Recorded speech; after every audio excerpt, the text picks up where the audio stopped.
आज आपण बनवणार आहोत अतिशय सोपी अगदी 15 मिनिटात होणारी शेवयाची खीर। चला तर मग रेसिपीला सुरुवात करूया। व्हिडिओ जर आवडला तर लाईक, शेअर आणि चॅनलला नवीन असाल तर सबस्क्राईब करा। मी मसाले बिझनेस करत आहे। जर तुम्हाला मसाले बनवणं होत नसेल तर तुम्ही मला ऑर्डर करू शकता। स्क्रीनवरती नंबर दिलाय त्यावर व्हॉट्सअप करा।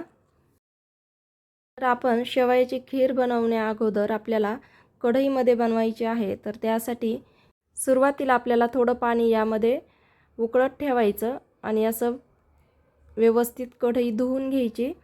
यामुळे काय होतं, जेव्हा आपण खीर बनवतो तेव्हा दूध फाटत नाही।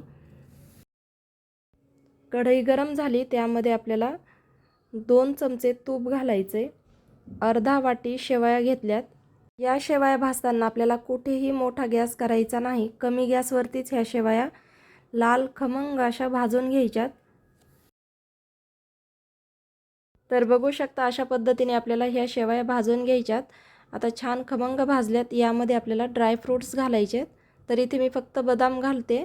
तुम्हाला जर आवडत असेल तर काजू आणि पिस्ता पण घालू शकता। बदाम पण आपल्याला थोडेसे भाजून घ्यायचे। तर इथे मी ही खीर थोडी जास्त गोड करणार आहे। तर इथे मी अर्धी वाटी साखर घालते। शेवयासोबत साखर पण आपल्याला थोडीशी भाजून घ्यायची।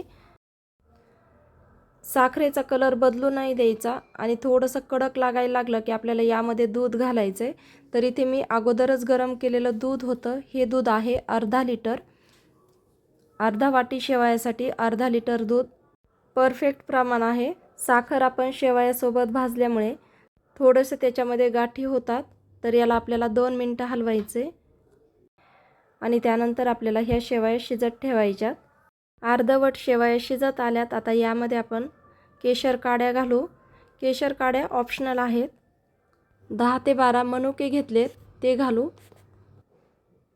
आणि आता कमी गॅसवरती शिजत ठेवू। 2 चमचे चारोळी घालायची। चारोळी पण ऑप्शनल आहे। याला मिक्स करू आणि शिजत ठेवू। तर बघू शकता 2 ते 3 मिनिटं छान शिजली आणि इथं खीर आपली तयार झाली। तर आता गॅस बंद करण्या अगोदर आपल्याला घालायची आहे अर्धा चमचा वेलची पावडर।